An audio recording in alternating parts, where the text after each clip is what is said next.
எங்கள் குரு ஸ்ரீமான் பூண்டி ஐயா அவர்களுக்கு அனந்த கோடி வணக்கங்கள்.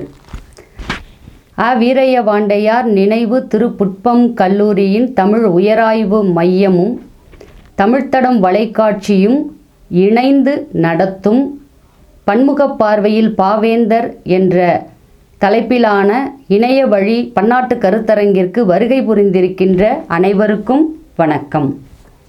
இந்த கருத்தரங்கம் இனிதே நடைபெறுவதற்கு வாழ்த்து தெரிவித்த எம் கல்லூரி முதல்வர் அவர்களையும் தமிழ் உயராய்வு மைய தலைவர் முனைவர் நா. சிவாஜி கபிலன் அவர்களையும் சிறப்பு விருந்தினராக கருத்துரையாற்ற வருகை புரிந்திருக்கின்ற முனைவர் கோப்பா நல்லசிவம் ஐயா அவர்களையும் வருக வருக என்று வரவேற்பதில் மகிழ்ச்சி அடைகின்றேன். மேலும் இந்த கருத்தரங்கிற்கு வருகை புரிந்திருக்கின்ற எம் துறை சார்ந்த பேராசிரிய பெருமக்களையும் பிற கல்லூரி பேராசிரிய பெருமக்களையும் ஆய்வு மாணவர்களையும் தமிழ் ஆர்வலர்களையும் வருக வருக என்று வரவேற்பதில் மகிழ்ச்சி அடைகின்றேன். எம் கல்லூரி தமிழ் உயராய்வு மையத்தின் தலைவர் முனைவர் நா. சிவாஜி கபிலன் அவர்களை இக்கருத்தரங்கிற்கு தலைமையுரை ஆற்ற வருமாறு அன்போடு அழைக்கின்றோம். எனக்கு வாழ்வு தந்த வள்ளல், என் தலைமுறை தொழிலும் கடவுள், கல்வி கொடைவேந்தர் பூண்டி ஸ்ரீமான் ஐயா அவர்களை வணங்கி என்னுடைய உரையை தொடங்குகின்றேன். இன்றைய தினம் எங்கள் வீரய்ய வாண்டையார் நினைவு திருப்புட்பம் தன்னாட்சி கல்லூரியினுடைய தமிழ் உயராய்வு மையம் இணைய வழியிலான கருத்தரங்கை நடத்தி கொண்டிருப்பது மிகுந்த மகிழ்ச்சியை அளிக்கிறது. இந்த இணைய வழி கருத்தரங்கிற்கு அனுமதி அளித்த எங்கள் கல்லூரியினுடைய முதல்வர் அவர்களுக்கும் மற்றும் கலைப்புல தலைவர் அவர்களுக்கும் அறிவியல் புல தலைவர் அவர்களுக்கும் தேர்வு நெறியாளர் அவர்களுக்கும் மற்றும் மேலாண்மை இயக்குனர் அவர்களுக்கும் இந்த நிகழ்வை ஒருங்கிணைத்து ஏற்பாடு செய்த எம் கல்லூரியினுடைய தமிழ்துறை பேராசிரியை முனைவர் இரா தீபா அவர்களுக்கும் மற்றும் தமிழ்துறை பேராசிரியர் பெருமக்களுக்கும் இந்த இணைய வழி கருத்தரங்கில் இணைந்திருக்கிற ஆய்வு மாணவர்கள், தமிழ் ஆய்வறிஞர்கள், பேராசிரியர் பெருமக்கள், தமிழ் ஆர்வலர்கள் அனைவரையும் நான் முதற்கண் வருக வருக என்று வரவேற்கிறேன். இன்றைய தலைப்பு பன்முக பார்வையில் பாவேந்தர் என்பதாகும். இந்த தலைப்பிலே கருத்துரையாற்ற இன்றைக்கு வருகை புரிந்திருக்கிற இந்த கருத்துரையாளர் அறிஞர் முனைவர் கோப்பா நல்லசிவம் அவர்கள் தஞ்சாவூர் தமிழ் பல்கலைக்கழகத்தினுடைய மெய்யியல் துறையினுடைய பேராசிரியராக பணியாற்றி கொண்டிருக்கிறார். கூடுதலாக ஒரு சிறப்பு, அவர் எங்கள் கல்லூரியினுடைய மேனாள் மாணவர், என்னுடைய மாணவரும் கூட. ஆக அந்த வகையில் இந்த கருத்தரங்கம் சிறப்பு பெறுகிறது. ஆகவே நான் பேராசிரியர் முனைவர் கோப்பா நல்லசிவம் அவர்களை இந்த கருத்தரங்கிற்கு வருக வருக என்று அன்போடு வரவேற்பதில் மிகுந்த மகிழ்ச்சி அடைகிறேன். இன்றைய தமிழ் இலக்கிய பரப்பிலே நாம் கொண்டாட வேண்டிய ஒரு மிகப்பெரிய கவிஞன் பாரதிதாசன்.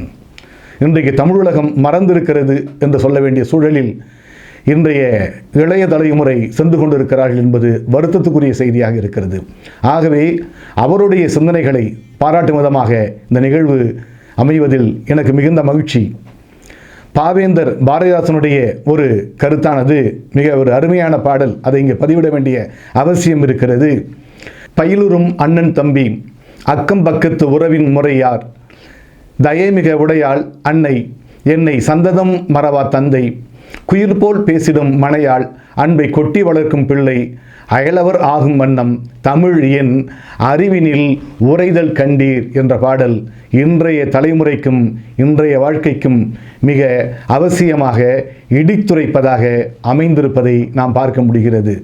அவர் ஒரு சித்தாந்தியாக அல்லது பின்னர் வரக்கூடிய சூழலை முன்னமே எடுத்துரைக்கின்ற வண்ணத்திலே அவர் கூறியிருப்பது ஆழ்ந்து பார்க்க வேண்டிய கருத்தாக இருக்கிறது.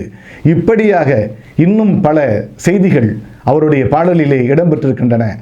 அவருடைய பாடல் எல்லாம் தமிழ் தமிழ் தமிழ் என்று தமிழுக்காகவும் தமிழ் இனத்திற்காகவும் அவர் கொட்டிவிட்டு சென்றிருக்கிற அந்த கவிதையினுடைய அந்த பரப்பு என்பது சாதாரணமானது அல்ல, மிக ஆழமானது. உலகியலின் அடங்களுக்கும் துறைதோறும் நூல்கள் ஒருத்தர் தயை இல்லாமல் ஊரறியும் தமிழில் சலசல என எவ்விடத்தும் பாய்ச்சிட வேண்டும், தமிழ் மொழியை மதங்களிலே சாய்க்காமை வேண்டும், இலவச நூற் கழகங்கள் எவ்விடத்தும் வேண்டும், எங்கள் தமிழ் உயர்வென்று நாம் சொல்லி சொல்லி தலைமுறைகள் பல கழித்தோம், குறைகளை களைந்தோம் இல்லை, தகத்தகாய தமிழை தாபிப்போம் வாரீர் என்று அவர் கூறுகிறார். இந்த பாடலின் அடிப்படையில் இந்த காணொளியை வழங்கி கொண்டிருக்கின்ற தமிழ்த்தடம் மலைக்காட்சி இந்த நிகழ்வை, இந்த பதிவை, இந்த காணொளியை மக்களிடத்திலே கொண்டு சேர்க்கிறது என்பதிலே மிகுந்த பெருமை உடையவர்களாக நாங்கள் இருக்கிறோம். அந்த வகையில் தமிழ்த்தடம் வலைக்காட்சி நிறுவனர் ஐயா அழகிரிசாமி அவர்களுக்கு நாங்கள் எங்களுடைய தமிழ்துறையின் சார்பிலே நன்றியை தெரிவித்துக் கொள்கிறோம். அன்பு பேராசிரியர் பெருமக்களே, மாணவ செல்வங்களே, ஒன்றை நினைவிலே கொள்ளுங்கள். நீங்கள் தமிழ் குறித்த எதுவாக இருந்தாலும், தமிழர் பண்பாடு குறித்த செய்தி எதுவாக இருந்தாலும் நீங்கள் தேடி பார்க்க வேண்டிய ஒரே இடம் பாவேந்தர் பாரதிதாசனுடைய பாடல்களைத்தான். அதில் சென்று ஆராய்ந்து பாருங்கள். மேலும் மேலும் மெருகூட்ட வேண்டிய செய்திகள், இந்த சமூகத்திற்கு தேவையான செய்திகள் பல இருக்கின்றன. அந்த வகையில் இந்த நிகழ்வு என்பது மிக முக்கியமான இடத்தை பெறுகிறது. ஆகவே இந்த நிகழ்விலே கலந்து கொள்ள இருக்கிற பேராசிரியர் முனைவர் கோப்பா நல்லசிவம் அவர்களை வருக வருக என்று வரவேற்று, எங்களுடைய கல்லூரியின் முதல்வர் அவர்களுக்கும் மற்றும் துறை சார்ந்த உயர் பொறுப்பில் இருக்கக்கூடிய அனைவருக்கும் நான் நன்றியை சொல்லி, இந்த காட்சியை ஒளிபரப்பிக் கொண்டிருக்கிற தமிழ் தளத்தினுடைய நிறுவனர் அவர்களுக்கும் நான் நன்றியை சொல்லி விடைபெறுகிறேன். நன்றி, வணக்கம். அடுத்து கருத்துரை. இந்த இணைய வழியிலான கருத்தரங்கிற்கு சிறப்பான கருத்துக்களை நவிழ வருகை புரிந்திருக்கின்ற சிறப்பு விருந்தினர் முனைவர் கோப்பா நல்லசிவம் அவர்கள் தஞ்சாவூர் தமிழ் பல்கலைக்கழகத்தில் பேராசிரியராக பணியாற்றி வருகின்றார்.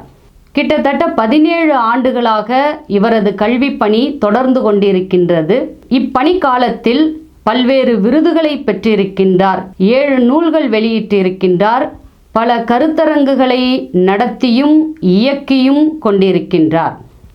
உலகளவில் தமிழ் பன்னிசையை எடுத்துச் சென்றதில் இக்காலகட்டத்தில் ஒரு முக்கிய பங்கு வகிக்கின்றார் எனலாம். ஏனென்றால் உலகளாவிய அளவில் இவர் பன்னிசை வகுப்புகளை நேரடியாக சென்று எடுத்தும் இணைய வழியிலான வகுப்புகளை நடத்தியும் கொண்டிருக்கின்றார். இவ்வாறு பல்வேறு சிறப்புகள் உடைய சிறப்பு விருந்தினரை கருத்துரை நவிழுமாறு அன்போடு அழைக்கின்றோம். அனைவருக்கும் வணக்கம். பன்முக நோக்கில் பாவேந்தர் என்ற தலைப்பில் பூண்டி திரு புட்பம் கல்லூரி தமிழ்துறை நடத்துகிற கருத்தரங்கத்தில் கலந்து கொண்டிருக்கக்கூடிய உங்கள் அனைவருக்கும் என்னுடைய வாழ்த்துக்களும் வணக்கங்களும்.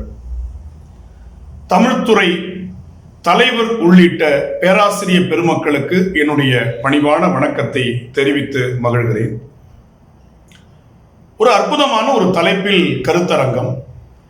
பன்முக நோக்கில் பாவேந்தர். பாவேந்தர் பாரதிதாசன் என்று நாம் நினைக்கும் பொழுது புரட்சி கவி என்ற சொல்லை அவருடைய பெயரோடு நாம் நினைவு கூறுதல் தகும். புரட்சிகரமான கருத்துக்களை இந்த மண்ணில் வேரூன்ற செய்தவர் நம்முடைய பாவேந்தர் அவர்கள். பாரதியாருடைய அன்பிற்கினிய ஒரு சீடராக தம்மை அடையாளப்படுத்திக் கொண்டவர்.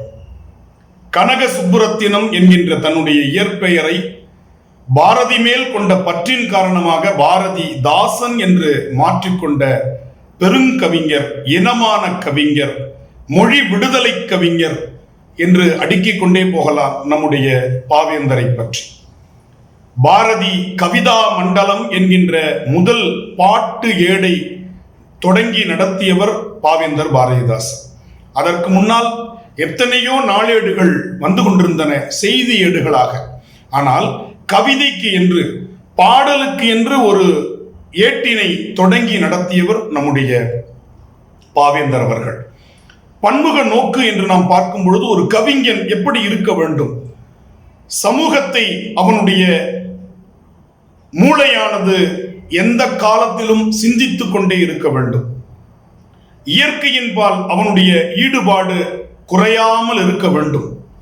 சமுதாய சீர்கேடுகளை களைவதற்கான வரிகளை அவனுடைய கவிதைகள் தாங்கி இருக்க வேண்டும். கவிதைகளில் உணர்ச்சியை மக்களிடையே தூண்டி நல்விதமாக அதை மாற்றுகிற ஆற்றல் இருக்க வேண்டும் என்று சொல்வார்கள். வில்லியம் வேர்ட்ஸ்வர்த் இப்படி குறிப்பிடுவார், poetry is the spontaneous overflow of the powerful feelings என்று குறிப்பிடுவார். கருத்துக்களின் தங்கு தடையற்ற வெளிப்பாடு, ஆற்றல் மிக்க உணர்ச்சிகளின் தங்கு தடையற்ற வெளிப்பாடு என்று அதை நாம் மொழிபெயர்ப்பு செய்யலாம். எனவே ஒரு ஆற்றல் தங்கு தடையற்ற உணர்ச்சிகளாக வெளிப்படுவதைத்தான் கவிதை என்று நாம் குறிப்பிடுகிறோம். பாரதி ஒரு புதுமையான வழியை தொடங்கி வைக்கிறார், அதில் மிக அற்புதமாக பயணிக்கிறார் நம்முடைய பாவேந்தர் அவர்கள். பாரதிக்கும் பாரதிதாசனுக்கும் என்ன பெரிய வேறுபாடு? அவர்கள் கவிஞர்கள் என்பதிலும் மகா கவிகள் என்பதிலும் எந்த வேறுபாடும் இல்லை. ஆனால் பாரதியினுடைய காலகட்டம் என்பது நாட்டினுடைய விடுதலை, அரசியல் விடுதலை. ஆனால் பாரதிதாசனுடைய காலகட்டம் என்பது மொழி விடுதலை, இன விடுதலை, சமூக விடுதலை, பெண் விடுதலை என்று பல பரிமாணங்களை எடுத்துக்கொள்கிறது. எனவே பாரதியாருடைய பாடல்களில் செம்பாதி பாடல்கள் விடுதலை பாடல்களாக அமைந்திருக்கின்ற ஒரு பாங்கினை நாம் பார்க்க முடிகிறது. ஆனால் பாவேந்தருடைய பாடல்களில் மொழி என்பது விழிக்கு சமம் என்பதை காட்டிலும் உயிருக்கு நேர் என்று பாடினார். தமிழ் எங்கள் உயிருக்கு நேர் என்று பாடிய புலவன் நம்முடைய பாவேந்தர். எனவே பாரதியும் பாரதிதாசனையும் நாம் பார்க்கும் பொழுது மிக பெரும் ஆளுமைகளாக பிற்கால இலக்கியத்தினுடைய கவிதை ஆக்கத்தினுடைய விடிவெள்ளிகளாக நாம் பார்க்கிறோம்.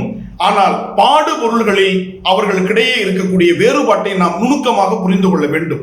தேசிய விடுதலையை பாவேந்தரும் பாடுகிறார். ஆனால் தேசிய விடுதலை என்று எடுத்துக்கொண்டால் அது பாரதியார், மொழி விடுதலை என்று எடுத்துக்கொண்டால் அது பாவேந்தர்.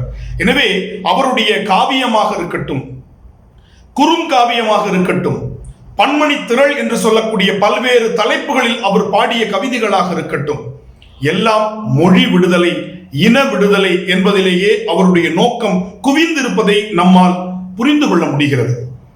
எனவே பன்முக நோக்கு என்று நாம் பார்க்கும் பொழுது பாவேந்தருடைய அற்புதமான இயற்கையிலிருந்து தொடங்கலாம். இயற்கையை பாடாதவன் கவிஞனாக இருக்க முடியாது, இயற்கையை ரசிக்காதவன் கவிஞனாக இருக்க முடியாது. எனவே இயற்கையை பாடியவன் நம்முடைய பாவேந்தர் பாரதிதாசன்.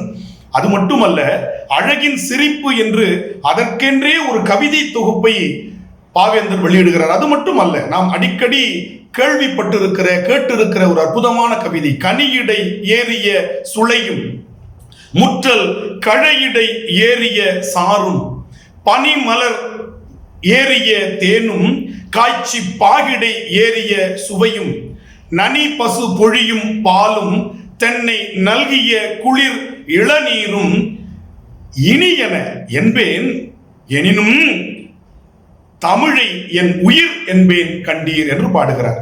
தமிழே என்னுடைய உயிர் என்று சொல்வதற்கு கூட பாரதிதாசனுக்கு இயற்கை தான் துணை நிற்கிறது. ரொம்ப அழகா சொல்லுவார், அருவிகள் வைரத்தொங்கல், அடர் பச்சை எப்படி இருக்கா, அதுக்கு அவருக்கு அது மணிகளாக தோன்றுகின்றன. அடர்கொடி பச்சை பட்டு என்று குறிப்பிடுவார். குருவிகள் தங்க கட்டி, குருவிகளை தங்க கட்டியாக பார்க்கிற ஒரு இயற்கை கவிஞனை இந்த தமிழகம் கண்டிருக்கிறது என்று சொன்னால் அது பாவேந்தர். குருவிகள் தங்க கட்டி, குளிர் மலர், அழகான அந்த குளிர்ச்சி பொருந்திய மலர், மணியின் குப்பை என்று பாடுகிறார்.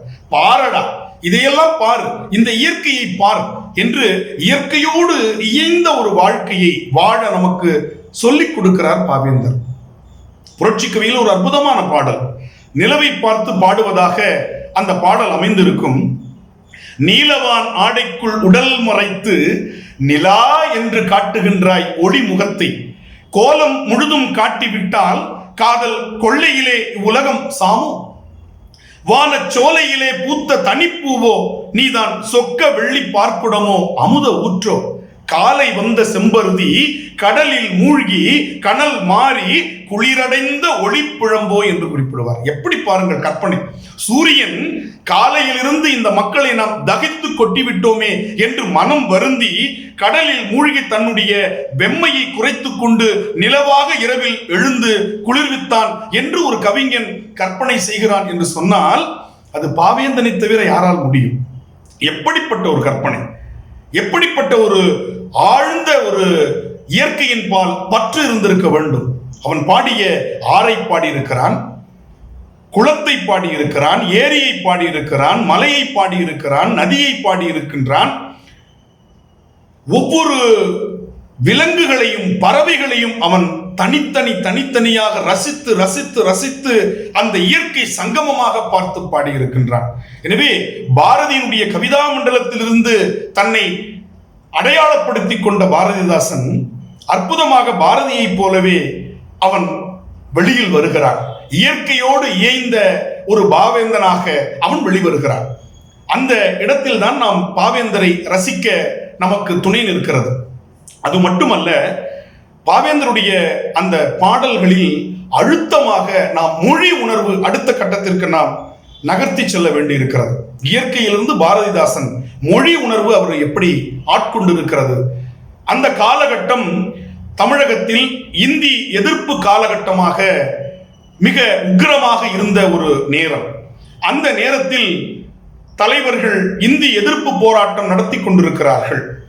தமிழுக்கு ஆதரவான குரல்கள் வெகுண்டெழுந்த ஒரு காலகட்டம். இனமான கவிஞன் பாவேந்தன் அந்த நேரத்தில் இந்திக்கு தமிழ்நாட்டில் ஆதிக்கமாம், நீங்கள் எல்லாரும் வாருங்கள் நாட்டினரே, செந்தமிழுக்கு தீமை வந்த பின்னும் இந்த தேகம் இருந்தொரு லாபம் உண்டோ என்று அழகாக அதை வர்ணித்து இந்தி எதிர்ப்பு பாடலை பாடுகின்றார் நம்முடைய பாவேந்தர். அது மட்டுமல்ல, தமிழ் இயக்கம் என்ற ஒரு தனி நூல் தொகுப்பையே வெளியிடுகிறார் பாவேந்தர். வடக்கினில் தமிழர் வாழ்வை வதக்கி பின் தெற்கில் வந்தே இடக்கினை செய்ய நினைத்த எதிரியை அந்நாள் தொட்டே அடக்கடா என்று உரைத்த அறங்காக்கும் தமிழே, இங்கு தடைக்கற்கள் உண்டு என்றாலும் தடம் தோள் உண்டென சிரித்தாய் என்று தமிழ் இயக்கம் காண்கிறார். தமிழ் எங்கள் உயிருக்கு நேர், அது அமிர்தத்தை விட இனிமையானது, தமிழுக்கும் அமுதென்று பேர், அந்த தமிழ் இன்பத் தமிழ் எங்கள் உயிருக்கு நேர் என்று சொல்லி தமிழர்களை அவர் மிக அற்புதமாக எழுப்புகின்றார். எனவே பாரதிதாசனுடைய அந்த தமிழ் என்று நாம் பார்க்கும் பொழுது இன்பத் தமிழ் கல்வியை கல்வித்துறையில் கொண்டு வர வேண்டும், எல்லாருக்கும் தமிழ் வழியிலான கல்வியை கொண்டு வர வேண்டும் என்ற தமிழ் உணர்வை பாரதிதாசன் நமக்கு நுணுக்கமாக பதிவு செய்கிறார். இன்பத் தமிழ் கல்வி யாவரும் கற்றவர் என்று உரைக்கும் நிலை எய்துவிட்டால் துன்பங்கள் நீங்கும், சுகம் வரும், நெஞ்சினில் தூய்மை உண்டாகும். தமிழ் நம்முடைய நெஞ்சத்தை துவைக்கின்ற அற்புதமான சலவை செய்கின்ற ஒரு பொருள் என்று பாரதிதாசன் குறிப்பிடுகிறார். எனவே அந்த நெஞ்சத்தை சலவை செய்கின்ற தமிழை குழந்தைகள் கற்க வேண்டும். எனவே கல்வியில் இன்பத் தமிழ் கல்வியை கொண்டு வர வேண்டும் என்று பாரதிதாசன் விரும்புகிறார். அது மட்டுமல்ல, அவருடைய அந்த பாடல்களில் எங்கள் வாழ்வும் எங்கள் வளமும் மங்காத தமிழ் என்று சங்கே முழங்கு, எங்கள் பகைவர் எங்கோ மறைந்தார் இங்குள்ள தமிழர் ஒன்றாதல் கண்டே. எனவே இதை நாம் இப்படி பார்க்க வேண்டும். தமிழர்கள் ஒற்றுமையாக இருந்தால் யாரும் அவர்களை நெருங்க முடியாது, வெற்றி பெற முடியாது, அவர்களை அழிக்க முடியாது. எனவே தமிழர்கள் ஒன்றாக இருக்க வேண்டும், எப்பேற்பட்ட பகையையும் அவர்களால் சமாளிக்க முடியும், வெற்றி காண முடியும் என்பதை பாவேந்தர் சங்கே முழங்கு என்று சங்கநாதத்தில் குறிப்பிடுகிறார். எனவே எங்கள் வாழ்வும், எங்களுடைய வாழ்வு தமிழ் வாழ்வு, எங்களுடைய வளம் அது தமிழை சார்ந்த வளம். எனவே நாங்கள் ஒற்றுமையாக இருக்கிறோம். எப்படி பாரதி குறிப்பிடுவார், 30 கோடி ஜனங்களின் சங்கம் முழுமைக்கும் பொது உடைமை, ஒப்பிலாத சமுதாயம் உலகத்துக்கு ஒரு புதுமை என்று பாரதியார் குறிப்பிடுவது போலே இங்கே பாவேந்தன் குறிப்பிடுகிறார். எங்கள் பகைவர் எங்கோ மறைந்தார், எதை பார்த்து, இங்குள்ள தமிழர் ஒன்றாதல் கண்டு. எனவே தமிழர்களிடத்தில் அந்த ஒற்றுமை இருக்கும். சாதியாலும் மதத்தாலும் இனத்தாலும் பிரிந்து கிடக்கிற தமிழ் சமூகத்தை ஒன்றாக்குகிற ஒரு பெரிய முயற்சியை பாவேந்தர் கையில் எடுக்கிறார். எனவே அவர் பாரதியைப் போலவே சாதி மதங்களை முற்றுமாக புறந்தள்ளுகிறார். அதற்காக அவர் தன்னை நாத்திகர் என்று அடையாளப்படுத்திக் கொள்ள வேண்டிய தேவையும் ஏற்படுகிறது. பாரதி ஆத்திகராக இருந்து, கடவுள் வழிபாடு செய்பவராக இருந்து, கண்ணனுக்கு அணுக்க தொண்டராகவும் காளிக்கு தாசனாகவும் இருந்து பாடி சாதி மதத்தை எதிர்த்தார். ஆனால் பாவேந்தருடைய காலகட்டம் கடவுள் வழிபாட்டை வைத்துக் கொண்டு இதை பேசுவது என்பது முடியாத காரியம் என்று புரிந்து கொள்ளுகிறார். எனவே தன்னை நாத்திகனாக அடையாளப்படுத்துகிறார், நாத்திக கவிஞனாக தன்னை வெளிப்படுத்துகிறார். எனவே அவர் சாதி மதங்களை மறுப்பதற்கு கடவுள் மறுப்பு கொள்கை அவருக்கு நிலைக்களனாக இருக்கிறது. பெரியாரை ஏற்றுக்கொள்கிறார். பெரியாரே இவரை இனமான கவிஞர் என்று பாராட்டி இருக்கிறார். தொண்டு செய்து பழுத்த பழம் தூய தாடி மார்பில் விழும் மண்டை சுரப்பை, யாருடைய மண்டை சுரப்பை? பெரியாருடைய மண்டை சுரப்பை உலகு தொழும் என்று பாருகிறார். மனக்குகையில் சிறுத்தை எழும் என்று பெரியாரை வாயார புகழ்கிறார் நம்முடைய பாவேந்தர் அவர்கள். எனவே அவருக்கு நாத்திகத்தில் ஈடுபாடு இருந்த பொழுது கூட தமிழ் என்று வரும் பொழுது பக்தி இலக்கியத்தை அவர் புறம் தள்ளவில்லை. இதை நம்ம ரொம்ப நுணுக்கமா பார்க்க வேண்டியிருக்கு. எதிர்பாராத முத்தம் என்ற ஒரு கவிதை தொகுப்பு, அதில் சைவ புலவராக விளங்கி பிரபந்த வேந்தராக உயர்ந்த குமரகுருபரரை தமிழ் முனி என்று வாயார பாராட்டுகிறார். அவர் சைவ புலவர், பிரபந்தங்கள் பாடியவர், சிவபெருமானையும் முருகப்பெருமானையும் அம்பிகையையும் பாடிய ஒரு ஆத்திக புலவர். ஆனால் பாவேந்தருக்கு அவர் சைவ புலவராக, ஒரு கடவுள் வழிபாட்டை முன்னிறுத்துகின்றவராக தெரியவில்லை. அவர் தமிழ் புலவராக தெரிகிறார், தமிழ் முனியாக தெரிகிறார். அகத்தியரை கூட இந்த இடத்தில் நுணுக்கமாக நீங்கள் பதிவு செய்ய வேண்டும். அகத்தியரை கூட விமர்சனம் செய்த பாரதிதாசன் தமிழ் பாடிய குமரகுருபரரை எங்குமே விமர்சனம் செய்யவில்லை. அவரை தமிழ் முனி என்று வாயார பாராட்டுகிறார். இதைத்தான் புரிந்து கொள்ள வேண்டும். கடவுள் வழிபாட்டை மறுதலித்த பாரதிதாசன் கோவில்களில் தேவாரம் ஒலிக்க வேண்டும், திவ்ய பிரபந்தம் ஒலிக்க வேண்டும், திருவாசகம் ஒலிக்க வேண்டும் என்று விரும்பி இருக்கிறார். அதற்கான ஒரு சான்று தெற்கு ஓதும் தேவாரம் திருவாய் நன்மொழி பாசுரம் இருக்க செக்கு ஓடும் இரைச்சல் எதற்கு கோயில்கள் பா. எவ்வளவு தெளிவான ஒரு சிந்தனை பாருங்க. தமிழை அவர் எங்கேயுமே புறந்தல்ல.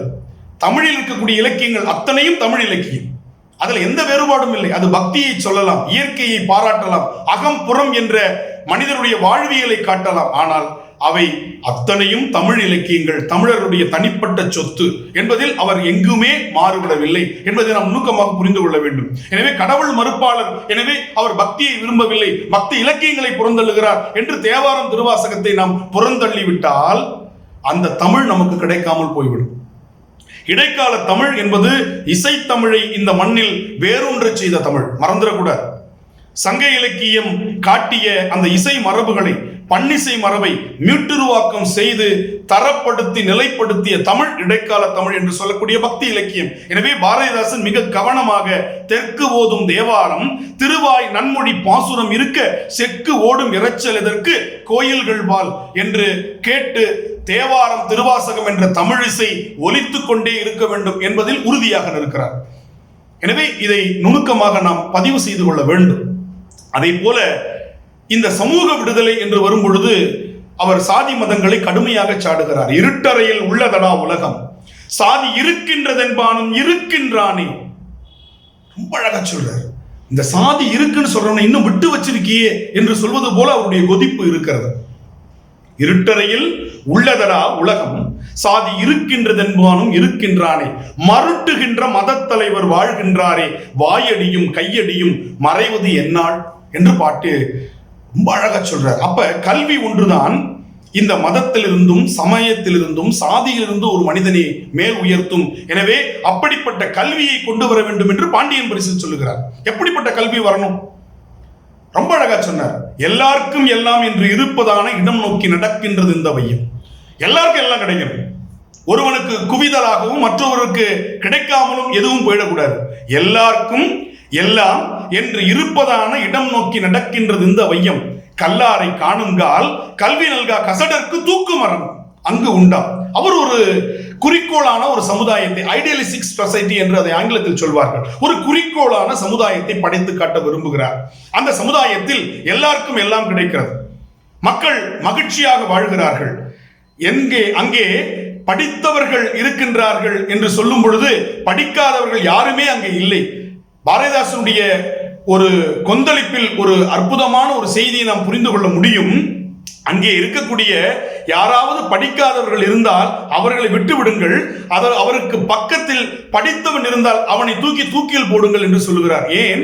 படித்தவன் இவ்வளவு காலம் தனக்கு பக்கத்தில் ஒருவனை படிக்காமலேயே வைத்திருக்கிறான், அவனுக்கு கல்வி கற்றுக் கொடுக்காமலே வைத்திருக்கிறான் என்று சொன்னால் அவன் கல்வி கற்றதனுடைய பயன் என்ன? இனரூழ்த்தும் நாரா மலரணையர் கற்றது உணர விரித்துரையார் என்று வள்ளுவன் குறிப்பிடுவது போலே தான் கற்ற கல்வியை தனக்கு பக்கத்தில் இருக்கக்கூடியவனுக்கு சொல்லிக் கொடுக்காதவன் வாழ தகுதியற்றவன், அவனை தூக்கில் ஏற்றுங்கள் என்று பாரதிதாசன் கொந்தளிக்கின்றார். கல்லாரை காணுங்கால் கல்வி நல்கா கசடர்க்கு தூக்குமரம் அங்கு உண்டா, இல்லாரும் இல்லை பிறர் நலத்தை எனதென்று தனியொருவன் சொல்லான் அங்கே. இன்னொருத்தனுடைய பொருளை என் பொருள்னு சொல்றவன் ஒருத்தன் கூட அந்த நாட்டில் கிடையாது. இப்படிப்பட்ட ஒரு நாடு வர வேண்டும் என்று கவிஞன் விரும்புகிறான். எவ்வளவு பெரிய ஆசை, எவ்வளவு பெரிய ஒரு குறிக்கோள் நினைச்சு பார்க்கறான் பாருங்க. உள்ளத்தனையது உயர்வுன்னு சொல்லுவார், உள்ளுவதெல்லாம் உயர் உள்ளல் என்று வள்ளுவன் சொல்வார். அப்படி ஒரு உயர்வான சமுதாயத்தை கட்டமைக்க விரும்புகிறான் பாரதிதாஸ். இப்ப இதுல நமக்கு ரொம்ப நுணுக்கமா பார்த்து கொண்டு வருகிறோம். அப்ப சமூக விடுதலையில அவர் ரொம்ப அழகா சொல்ற ஒரு பொது உடைமை சமுதாயத்தை படைக்க வேண்டும் என்று விரும்புகிறார். பாரதிதாசன் விரும்பிய ஒரு சமுதாயம் பொது உடைமை சமுதாயம். ஓடப்பராயிருக்கும் ஏழையப்பர் உதயப்பர் ஆகிவிட்டால் ஓர் நொடிக்குள் ஓடப்பர் உயரப்பர் எல்லாம் மாறி ஒப்பப்பர் ஆகிடுவார் உணரப்பாணி என்று சொல்லி உலகப் பண்பாட்டில் தெளிவுபடுத்துகிறார். அந்த சமுதாயம் எப்படி இருக்க வேண்டும்? அடிபட்டவன் அடிபட்டு கொண்டே இருக்க வேண்டுமா? தாழ்ந்தவன் பொருளாதாரத்தால் தாழ்ந்து கொண்டே இருக்க வேண்டுமா? இல்லை, அவன் ஒரு நாள் நிமிருவான். அப்படி நிமிரும் பொழுது சமநிலை சமுதாயம், பொது உடைமை சமுதாயம் வந்துவிடும் என்று குறிப்பிடுகிறார். இயற்கையை பாடும் பொழுது கூட தொழிலாளர் நலன், தேச ஒற்றுமை என்பதை மனதில் கொண்டு பாடியவர் நம்முடைய பாவேந்தர் என்பதை நாம் புரிந்து கொள்ள வேண்டும். நிலவை பார்க்கிறோம், பார்க்கின்ற ஒவ்வொருவருக்கும் அந்த நிலவு ஒவ்வொரு கற்பனைக்கு ஏற்றவாறு காட்சி தருகிறது. சங்க காலத்தில் அந்த நிலவு ஒரு பாடுபொருளாக அற்றை திங்கள் அவ்வெண் நிலவில் எந்தையும் உடையோம் எம் நாடும் கொளார் என்று அந்த பாடல் அற்புதமாக பாரி மகளிருடைய பாடலை நாம் பார்த்திருக்கிறோம். அப்ப அந்த நிலவை பார்த்தவர்கள் பாடுகிற அந்த கற்பனை எப்படி விரிகிறது? அடுத்ததாக பக்தி இலக்கிய காலத்தில் இறைவனுடைய தலையிலே பிறையாக அந்த சந்திரனை பாடினார்கள் பக்தி இயக்க பாவலர்கள். ஆனால் பாரதிதாசனுக்கு அந்த நிலவு எப்படி தோன்றுகிறது கன்று சற்று நாம் இதை கூர்மையாக சிந்தித்து பார்க்க வேண்டும். ரொம்ப அழகா திணைத்துணையும் பசித்த மக்கள், பயனின்றி பசித்த மக்கள் காலையிலிருந்து உழைச்சி உழைச்சி உழைச்சி உழைச்சி ஓடாக தேய்ந்து வயிற்றில் பசியோடு உடம்பில் களைப்போடு ஏதாவது சாப்பிட கிடைக்குமா என்று தேடி அலைந்து அலமந்து நிற்கும் பொழுது பானை நிறைய சோறு கிடைத்தால் அவன் எவ்வளவு மகிழ்ச்சி அடைவானோ அந்த மகிழ்ச்சி எனக்கு நிலவே உன்னை பார்க்கும் பொழுது தோன்றுகிறது. இப்படி ஒரு கவிஞனால் சிந்திக்க முடியுமா? திணைத்துணையும் பயனின்றி பசித்த மக்கள் சிறிது கூழ் தேடுங்கால், கூழாவது கிடைக்காதா என்று கிடைக்க தேடும் பொழுது பானையார கனத்திருந்த வெண்சோறு காணும் இன்பம் கவின் நிலவே உனை காணும் இன்பம் தானோ இல்லையா? எவ்வளவு அவன் தொழிலாளர்கள் மீது அன்போடு இருந்திருக்கிறான், அவர்கள் நலத்தின் மீது அக்கறையோடு இருந்திருக்கிறான். இதுதான் அவருடைய பன்முக பார்வையில் யாரையும் அவர் விட்டு வைக்கல. பெண் கல்வியை ரொம்ப அழகா சொல்லுவார், பாடல்கள் மூலம் சொல்லுவார். தலைவாரி பூச்சூட்டி உன்னை பாடசாலைக்கு போ என்று சொன்னாள் உன் அன்னை, சிலை போல ஏன் அங்கு நின்றாய், நீயும் சிந்தாத கண்ணீரை ஏன் சிந்துகின்றாய், மலை வாழை அல்லவோ கல்வி, மலை வாழை அல்லவோ கல்வி. யாருக்கு சொன்னார்? ஒரு பெண் குழந்தைக்கு சொல்லுகிறார். தாலாட்டு என்று நம்முடைய முன்னோர்கள் பாடி இருக்கிறார்கள். ஆனால் பாவேந்தர் தான் தனித்தனியாக ஆண் குழந்தை தாலாட்டு பெண் குழந்தை தாலாட்டு என்று மிக அற்புதமாக பாடி கொடுத்திருக்கிறார். வேற யாரும் அப்படி பாடல. தனியா பெண் குழந்தைக்கு தனியா தாலாட்டு பாடுகிறார். பெண் கல்வியை பற்றி பாடுகிறார். குடும்ப விளக்கு முழுவதும் ஒரு பெண் கல்வி கற்றால் அந்த குடும்பம், அந்த சமுதாயம், அந்த நாடு எப்படி வளர்ச்சி பெற்ற நாடாக அறிவார்ந்த சமூகமாக இருக்கும் என்பதை குடும்ப விளக்கு என்ற ஒரு மிக பெரும் கவிதை பெட்டகத்தில் பொதிந்து தருகிறார் நம்முடைய பாவேந்தர். ஒரு பெண் கல்வி கற்றால் என்றால் அந்த கல்வி எப்படி இருக்கும்? எனவே அந்த சமூகம் எப்படி இருக்கும்? கலர் நிலம், கல்வி கற்காத பெண் கலர் நிலம், அதுல நல்ல புதல்வர்கள் விளைய முடியாது. புல்லு வேணா கலர் நிலத்துல விளையும், ஆனா புதல்வர்கள் வராது என்று ரொம்ப அழகா அதை நுணுக்கமாக பதிவு செய்வார். எனவே பெண் கல்வி மிக முக்கியமானதாக பாவேந்தர் பார்க்கிறார். அதே போல கைமை என்று சொல்லக்கூடிய அந்த பெண்களுடைய ஒரு நிலையை பாவேந்தர் மிக அழுத்தமாக தன்னுடைய பாடல்களில் பதிவு செய்கிறார். அந்த காலகட்டம் கைம்பெண்களுக்கான ஒரு எதிரான காலகட்டமாக இருந்த சூழல், பலர் இளம் வயதிலேயே கைம்பெண்களாக ஆன ஒரு அவலம் நிறைந்த காலகட்டம். அப்பொழுதுதான் உடன்கட்டை ஏறுதல் தடை செய்யப்பட்டு கைம்பெண்களாக அவர்கள் வாழ்வதற்குரிய வாழ்க்கைக்கு அவர்கள் தலைப்படுகிறார்கள். அந்த நேரத்தில் கூட பாவேந்தர் பாரதிதாசன் கோரிக்கை அற்று கிடக்குதன்னே அங்கே வேரில் பழுத்த பலா என்று அவர்களை உயர்த்தி பார்க்கிறார். அவர்களுக்கு மறுவாழ்வு தர வேண்டும், அவர்கள் மறுமணம் செய்து கொள்ள வேண்டும், அவர்கள் விடுதலை பெற வேண்டும் என்று பாடுவார் நம்முடைய பாவேந்தர். எனவே அந்த நிலையை நாம் சற்று சிந்தித்து பார்க்கும் பொழுது அவர் பெண் அடிமையிலிருந்து, அடிமைத்தனத்திலிருந்து விடுதலை பெற்ற ஒரு சமூகத்தை காண விரும்புகிறார். பெண்கள் கல்வி கற்று செம்மார்ந்த ஒரு நிலையில் அவர்கள் வாழ வேண்டும் என்று அவர் ஆசைப்படுகிறார். எனவே சஞ்சீவி பர்வதத்தின் சாரல் என்ற ஒரு அற்புதமான காவியம், அந்த காப்பியத்தில் கூட அங்கே காதல் ஒருமித்த இருவரிடையே வரக்கூடிய ஒரு உரையாடலில் கூட பெண் விடுதலை பற்றி பேசியிருப்பார் நம்முடைய பாவேந்தர். பெண்ணடிமை தீரு மட்டும் பேசும் திருநாட்டில் மண் அடிமை தீர்தல் முயற்கொம்பாம் என்று அந்த பெண் சொல்வதாக இருக்கும். பெண்ணுக்கு பேச்சுரிமை வேண்டாம் என்கின்றீரோ? அவள் கேட்கிற அந்த கேள்வியை அப்படியே நம்முடைய மனதை தைக்கும். பெண்ணுக்கு பேச்சுரிமை வேண்டாம் என்கிறீரோ? பெண்ணடிமை தீரு மட்டும் பேசும் திருநாட்டில் மண் அடிமை தீர்தல் முயற்கொம்பாம் என்று சொல்லி அந்த பெண்ணடிமை தலையிலிருந்து பெண்கள் விடுதலை பெற்ற ஒரு அறிவார்ந்த சமூகமாக வெளிப்பட வேண்டும் என்று விரும்புகிறார் நம்முடைய பாவேந்தர்.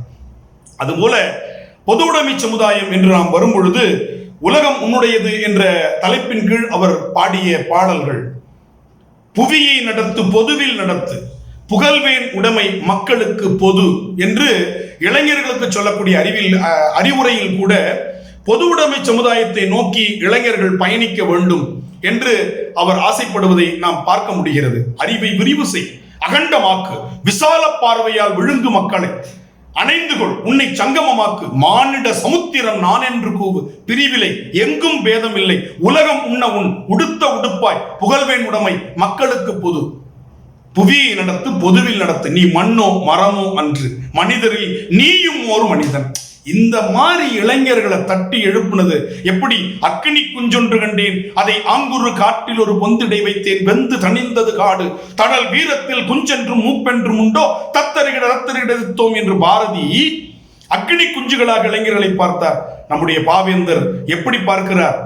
பூட்டிய இரும்பு கதவின் திறக்கப்பட்டது, பூட்டிய இரும்பு கதவு திறக்கப்பட்டது, சிறுத்தையே வெளியே வா, சிறுத்தையாக பார்க்கிறார், சீறி வரும் சிறுத்தையாக பார்க்கிறார். அக்னி குஞ்சாக இருந்த பாரதியாருடைய இளைஞன் பாவேந்தருடைய காலகட்டத்தில் சிறுத்தையாக பூட்டிய இரும்பு குண்டின் கதவு திறக்கப்பட்டு உடைத்து கொண்டு வெளியில் வருகின்ற ஒரு சிறுத்தையாக பார்க்கிறார். அது மட்டுமல்ல, பாரதிதாசனுடைய அந்த பாடல்களில் அந்த எழுச்சி, அந்த முடுகியல் வண்ணம் என்று தமிழில் சொல்வார்கள்.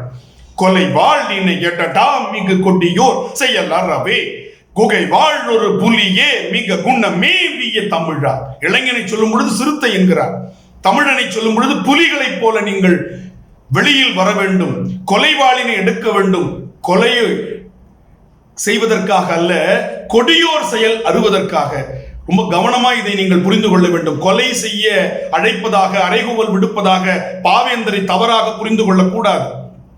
இதற்கு வள்ளுவன் நமக்கு வழிகாட்டுகிறார். கொலையில் கொடியாரை வேந்து ஒருத்தல், பைங்கூழ் களை கட்டதனோடு நேர்.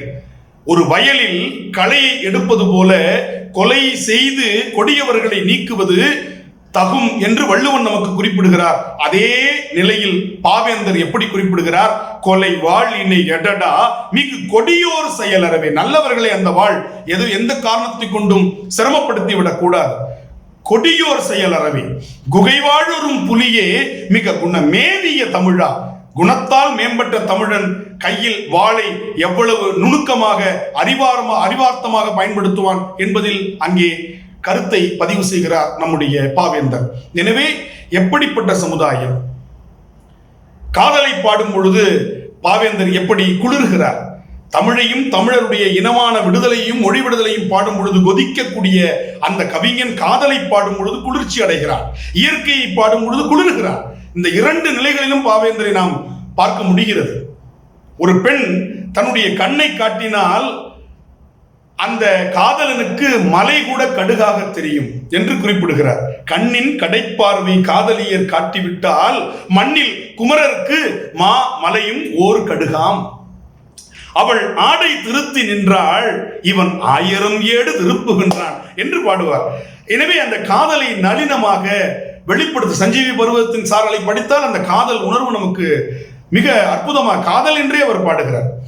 எனவே அந்த தலைப்புகள் எல்லாம் நாம் சிந்தித்து பார்க்கும் பொழுது இது ஒரு பருந்து பார்வையை போன்ற ஒரு கருத்தரங்கத்தினுடைய பொழிவு. எனவே எல்லாவற்றையும் நாம் நுணுக்கி ஆராய்வது என்பது நேரத்திற்கு பொருந்தாது என்ற காரணத்தினால் நான் சொல்லி செல்லுகிறேன். பானை சோற்றுக்கு ஒரு சோறு பதம் என்பது போல இந்த பொழிவை நான் அமைத்துக் கொள்ளுகிறேன். எனவே காதலை அப்படி பாடுகிறார்.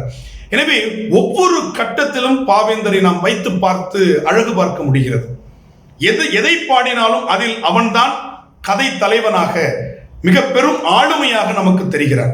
அதுதான் பாவேந்தருடைய தனி முத்திரை. தன்னுடைய விடுதலை உணர்வை, இனமான உணர்வை, மொழி உணர்வை அவன் எங்குமே புறந்தள்ளி பாடியது இல்லை என்பதை நீங்கள் அழுத்தமாக புரிந்து கொள்ள வேண்டும். பேரன்பு கொண்டோரே பெரியோரே, பெற்ற தாய்மாரே, நல் இளம் சிங்கங்காள் நீரோடை நிலங்கிழிக்க நெடுமரங்கள் நிறைந்து பெருங்காடாக்க பெருவிலங்கு நேரோடி வாழ்ந்திருக்க பருக்கைகளின் உயர்குன்றின் போராடும் பாழ் நிலத்தை அந்த நாளில் புதுக்கியவர் யார்? இது காதல் காவியத்தில் வருது. புரட்சி கவி என்கின்ற காதல் காவியம். அமுதவல்லி அந்த நிலையில் அழுது கொண்டிருக்கிற நிலையில் அந்த கதை தலைவன் பாடுவதாக இந்த பாடலை நம்முடைய பாவேந்தர் புரட்சி கவியில் வைக்கிறார். அது ஒரு காதல் பாடல், ஆனால் ஒரு புரட்சிக்கு வித்திடுவதாக. அமுதவல்லி கண்ணீர் வெள்ளம் அடி சேர்தல் கண்டார்கள் அங்கிருந்தோர், ஆவென்று கருதினால் கதறினால் அன்பு செய்தோர் படி மீது வாழாரோ என்று சொல்லி பதபதைத்தால் அந்த கொலையார் உயிர் தப்ப ஓடலானார். கொலைவாளினை பறித்தார், அந்த கொலையாளர் உயிர் தப்ப ஓடலானார் என்று அந்த காதல் எப்படி கனிந்து அவர்களுடைய வாழ்க்கையில் மிக அற்புதமான ஆனந்தத்தை கொடுத்தது என்று சொல்லி முடிக்க வந்த கவிஞன் மிக நுணுக்கமாக உரிமையெல்லாம் பொருளையெல்லாம் நாட்டாருக்கே நவையின்றி எய்துதற்கு சட்டம் செய்தான், நலிவில்லை நலமெல்லாம் வாய்ந்ததங்கே என்று முடிப்பான். கல்யாணம் ஆயிடுச்சு, அவங்க 2 பேரும் திருமண வாழ்க்கையில் மகிழ்ச்சியாக இருந்தார்கள் என்று ஒரு காதல் வாழ்வை நிறைவு செய்யாமல் ஒரு பொது உடைமை சமுதாயமாக அவருடைய காதல் வாழ்க்கை மலர்ந்தது என்று காட்டுவதில் தான் தன்னுடைய புரட்சிகரமான அந்த கருத்தை பாரதிதாசன் முன்வைக்கின்றார். திரைப்படங்களைப் போல ஒரு புதினத்தை போல ஒரு காவியத்தை அவன் நிறைவு செய்யவில்லை. அவனுடைய கருத்து காதலை சொல்லி காதலை மையமாக வைத்துக் கொண்டு இந்த புரட்சிகரமான பொது உடைமை சமுதாயம், தொழிலாளர்கள் மேம்பட்ட சமுதாயம், ஆண்டான் அடிமை என்ற நிலைகள் இல்லாத ஒரு ஒப்பற்ற சமுதாயமாக புதியதோர் உலகம் செய்வோம், கெட்ட போரிடும் உலகத்தை வேரோடு சாய்ப்போம் என்கின்ற அந்த தத்துவத்திலேயே புரட்சி கவி நகர்ந்து கொண்டிருக்கிறது. எனவே இந்த கருத்தை நாம் நுணுக்கமாக பார்க்க வேண்டும். அன்பை பாடும் பொழுது கூட பாவேந்தர் கவனமாக அந்த நாட்டு சிந்தனை, மொழி உணர்வு என்று பதிவு செய்து கொண்டு வருவதை நாம் தொடர்ச்சியாக பார்த்து கொண்டிருக்கிறோம். அந்த அன்பை சொல்லும் பொழுது இதயமெல்லாம் அன்பு நதியில் நனைப்போம் அப்படின்னு சொல்லிட்டார். இது எதுக்காக சொல்றார் அப்படின்னு நம்ம புரிஞ்சுக்கணும். காதலுக்காக சொல்லல. இதயமெல்லாம் அன்பு நதியில் நனைப்போம், இது எனது எனும் ஓர் கொடுமையை தவிர்ப்போம். இது என்னோடது, இது என்னோடது, என்னோடது என்று எடுத்துக்கொண்டு வாழ்கின்ற தன் பெண்டு, தன் பிள்ளை, தன் சுற்றம் என்று வாழ்க்கிற வாழ்க்கை இருக்கு பாருங்க. அது சிறு கடுகை விட சின்ன மனம் படைத்தவருடைய வாழ்க்கை என்று எள்ளி நகையாடுகிறார். தன் பெண்டு, தன் சுற்றம், தன் பிள்ளைன்னு வாழற ஒரு வாழ்க்கை இருக்கு, தன்னல வாழ்க்கை இருக்கு பாருங்க. சுயநலமான சுருக்கி கொண்டு வாழ்கின்ற வாழ்க்கை இருக்கு, தன்னுடைய நலம்தான் பெரியது என்று எண்ணிக்கொண்டு வாழ்கிற வாழ்க்கை இருக்கு பாருங்க. இந்த வாழ்க்கை கடுகை விட சிறிய மனம் படைத்தவனுடைய வாழ்க்கை என்று சொல்கிறார்.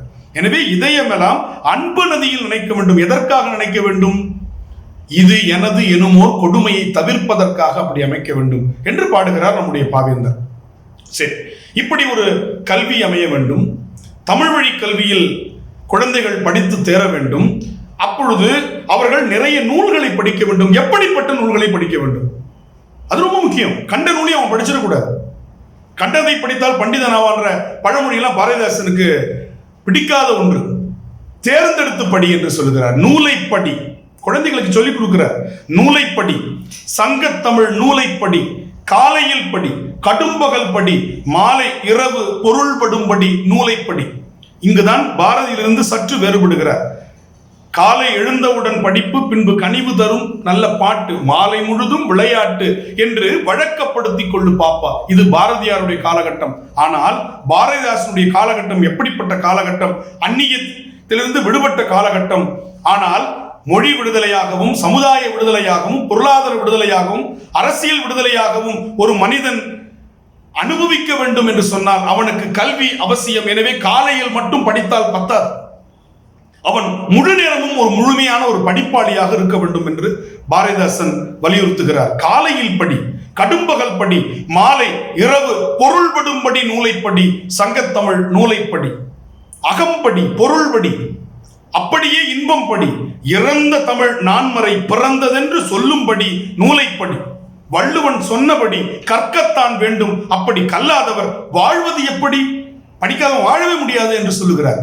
அது மட்டுமல்ல, பொய்யிலே கால்படி, புரட்டிலே முக்கால் படி, வையகம் ஏமாறும்படி வைத்துள்ள நூல்களை ஒப்புவது எப்படி? எல்லாத்தையும் படிக்காத, தெரிந்து எடுத்து படி, தேர்ந்தெடுத்து படி, தேவையானதை படி, மக்களுக்கு பயன் உள்ளதை படி. பொய்யையும் புரட்டையும் சொல்லி வைத்திருக்கிற குப்பை நூல்களை படிக்காதே. பொய்யிலே கால்படி, புரட்டிலே முக்கால் படி, வையகம் ஏமாறும்படி வைத்துள்ள நூல்களை ஒப்புவது எப்படி? எனவே நூலைப்படி, சங்கத்தமிழ் நூலைப்படி. தமிழர்களுடைய வாழ்வியலை, விருந்தோம்பல் பண்பை, மிகச்சிறந்த போர் ஆளுமைகளை, ஆண்மை தவறாத நெறிமுறைகளை, பெண் விடுதலையை பாராட்டுகிற, பெண்ணியத்தை போற்றுகிற அற்புதமான நூல்களை படி.